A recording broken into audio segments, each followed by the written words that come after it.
प्यारे साथियों, कैसे हैं आप सभी दोस्तों। हम बात करेंगे रीजनिंग के एक और मोस्ट इम्पोर्टेंट क्वेश्चनों की सीरीज में। तो इन टॉप टॉप 10 क्वेश्चनों में से आप कितने क्वेश्चन सही कर पा रहे हो, मुझे कमेंट में जरूर बताना।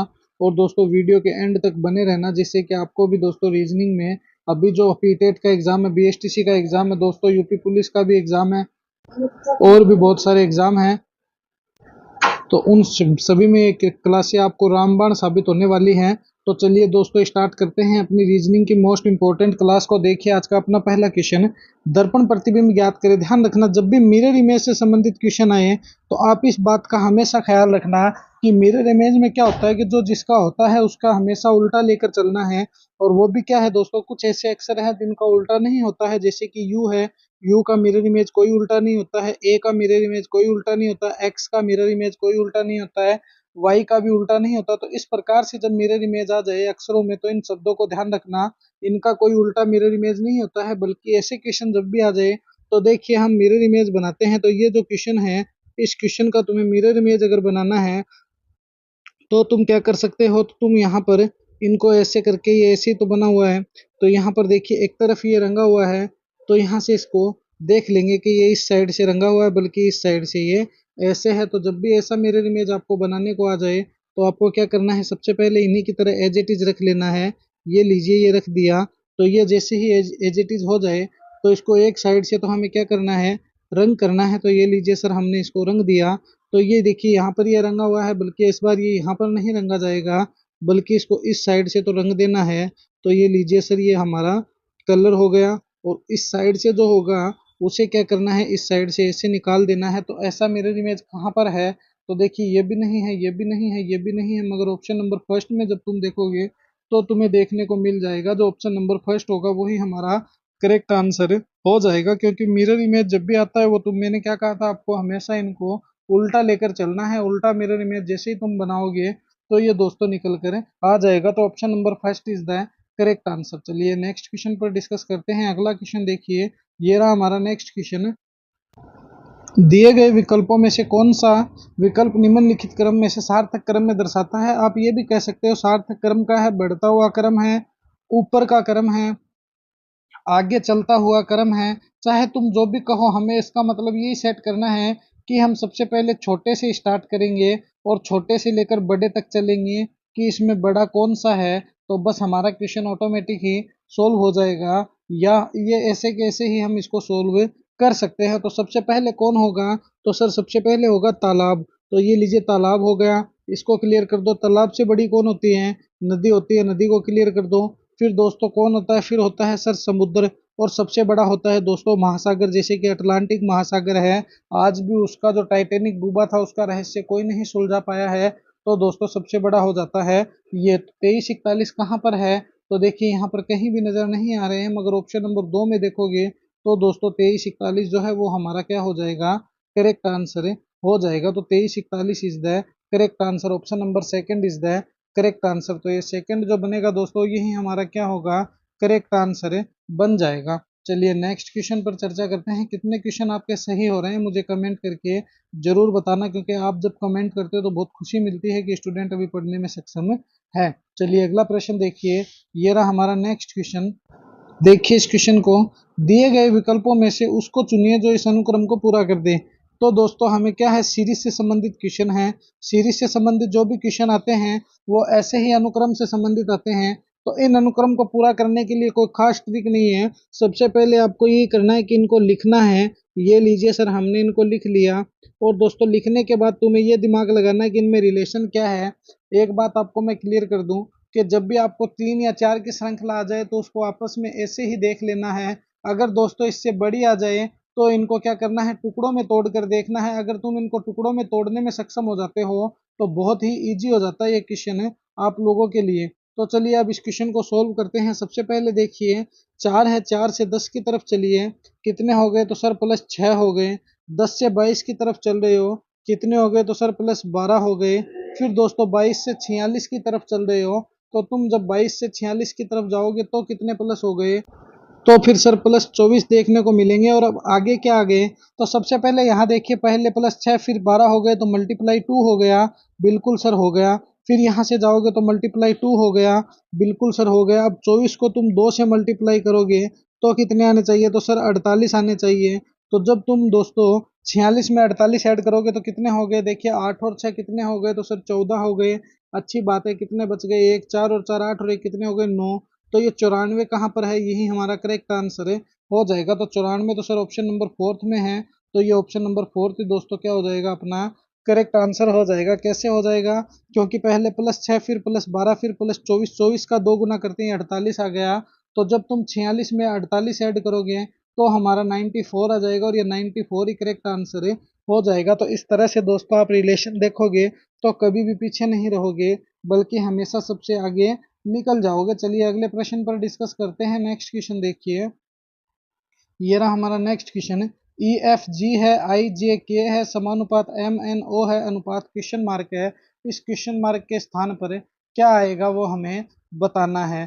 तो दोस्तों इसको बताने के लिए बहुत ही हम इजी वे में सोल्व कर सकते हैं। सबसे पहले देखिए, अगर तुम्हें रीजनिंग का खिलाड़ी बनना है तो कोई दिक्कत वाली बात नहीं है, आपको सिर्फ और सिर्फ यही करना है कि एक तो सबसे ज़्यादा फोकस तो बोर्ड मास के नियम पर करना है कि बोर्ड मास का नियम क्या कहता है। उसके बाद दोस्तों ये भी ए से लेके जेड तक पूरा नॉलेज होना चाहिए। उसके बाद दोस्तों ए के सामने जेड आता है, बी के सामने वाई आता है, सी के सामने एक्स आता है, ई के सामने वी आता है, और अंग्रेजी वर्णमाला में डी के सामने डब्ल्यू आता है। इस तरह से भी आपको नॉलेज होना बहुत जरूरी है। और एक दोस्तों आपको स्क्वायर और क्यूब के नियम बहुत इंपॉर्टेंट हो जाते हैं रीजनिंग को सॉल्व करने के लिए। तो देखिए मैं आपको बताता हूँ।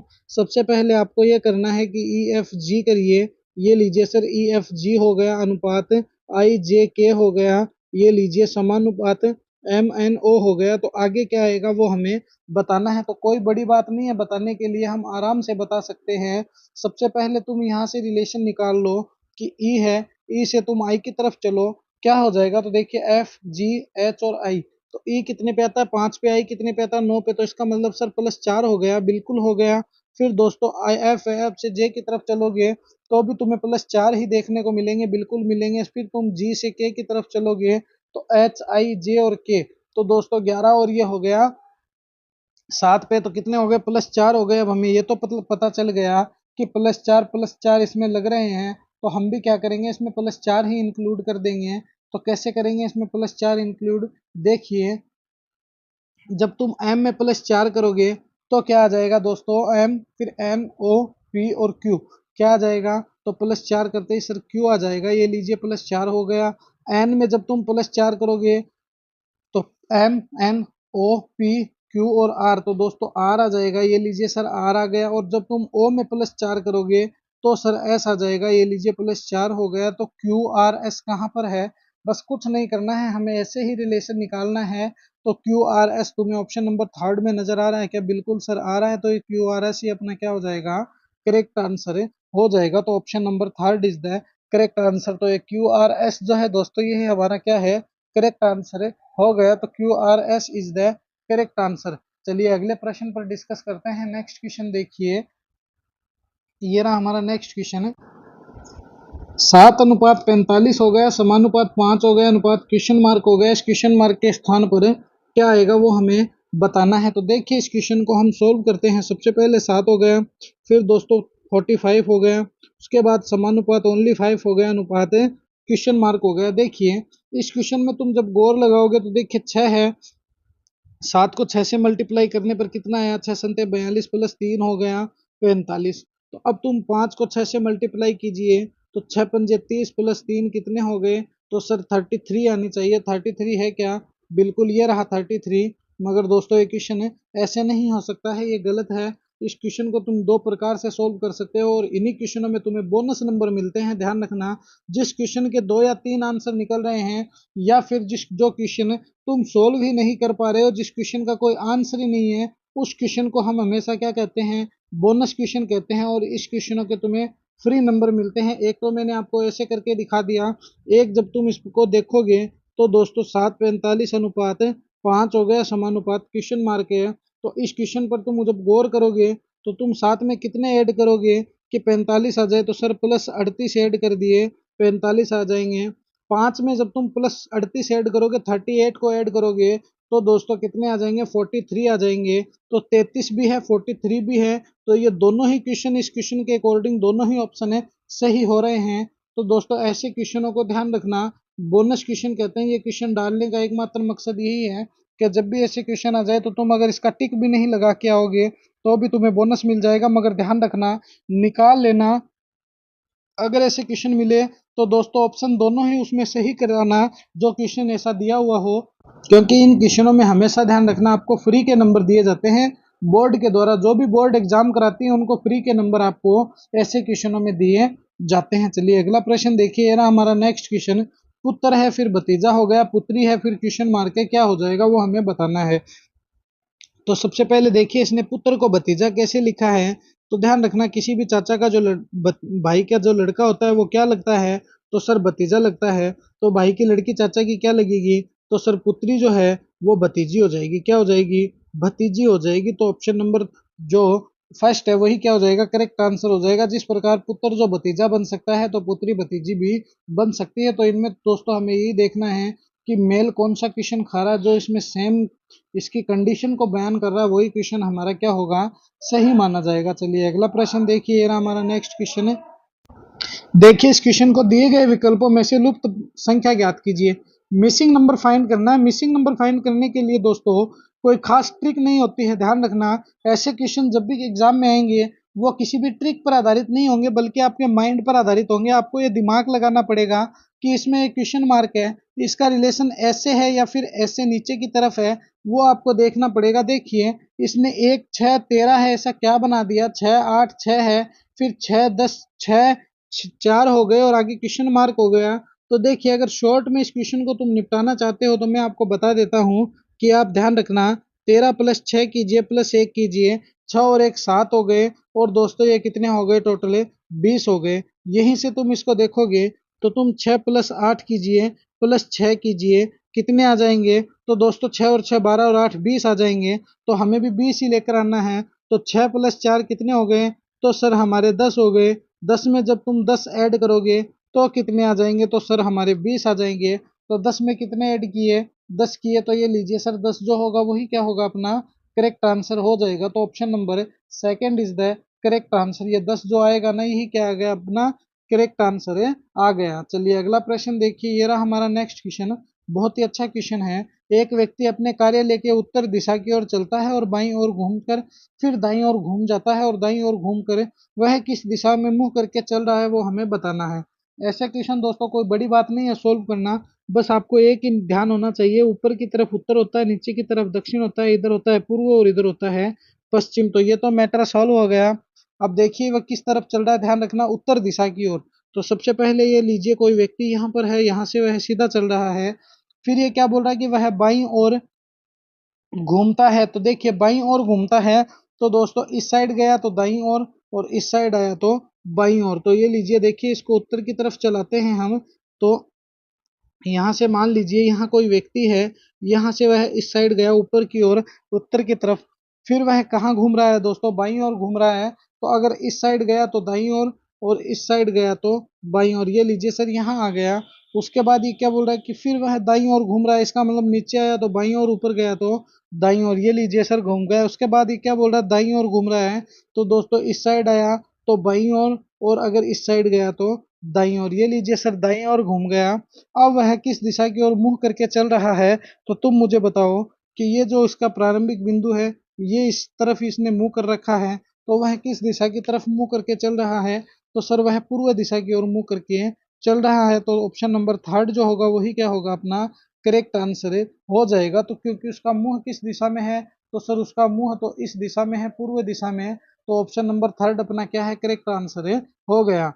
नेक्स्ट क्वेश्चन देखिए, निम्नलिखित विकल्पों में से उस शब्द को चुनिए जो दिए गए शब्द के अक्षरों का प्रयोग करके नहीं बनाया जा सकता। ध्यान रखना, यहाँ पर जब भी आपको नहीं के क्वेश्चन आ जाए तो इनको या तो ऐसे टिक कर दिया करो या नीचे अंडरलाइन कर दिया करो, जिससे पता चल जाए। क्योंकि अधिकतर क्वेश्चन आते हैं बनाया जा सकता है और कुछ क्वेश्चन आते हैं नहीं बनाया जा सकता है। तो सबसे पहले देखिए कॉम्बिनेशन है। कॉम्बिनेशन से तुम नेशन को उठाओगे तो ये लीजिए सर एन से एन गया, ए से ए गया, N A T I O N, ये तो पूरा का पूरा जा रहा है। तो फर्स्ट तो बन सकता है। एम्बिएशन है तो देखिए ए एम बी, तो ये लीजिए सर बी भी है, एम भी है, ए भी है, I T I O N, तो एम्बिएशन भी बना सकते हैं। मगर दोस्तों अब सी को देखते हैं, सी ए हो गया तो सी ये रहा सर, ए ये रहा, मगर यहाँ पर यू है, यू आपको कहीं नजर आ रहा है क्या? नहीं है।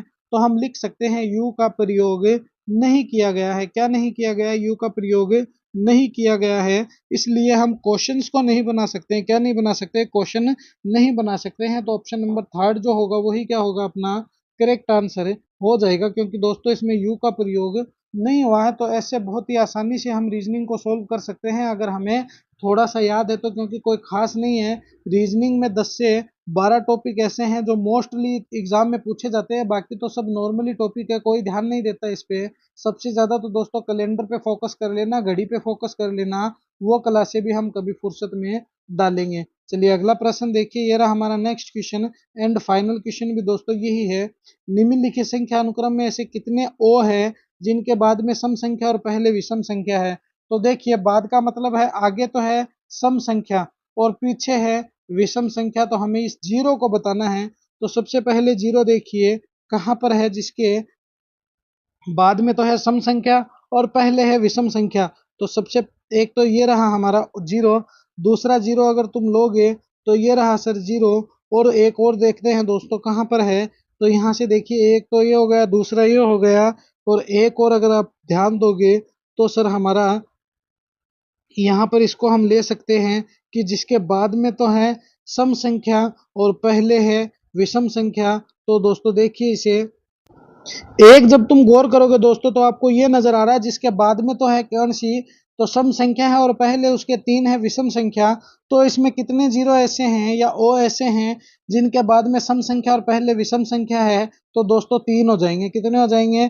तीन हो जाएंगे। तो ये थी दोस्तों आज की अपनी रीजनिंग की मोस्ट इंपॉर्टेंट क्लास। कैसी लगी ये क्लास मुझे कमेंट में जरूर बताना। और दोस्तों अपने अमन जी के एजुकेशन के यूट्यूब चैनल को ज्यादा से ज्यादा लाइक शेयर सब्सक्राइब कर देना और बेल आइकन को प्रेस कर लेना, जिससे कि आपको रोज इनका नोटिफिकेशन मिलता रहे। तो मिलेंगे इसी जोश और जुनून के साथ एक और नेक्स्ट वीडियो में। जय हिंद, जय भारत प्यारे साथियों।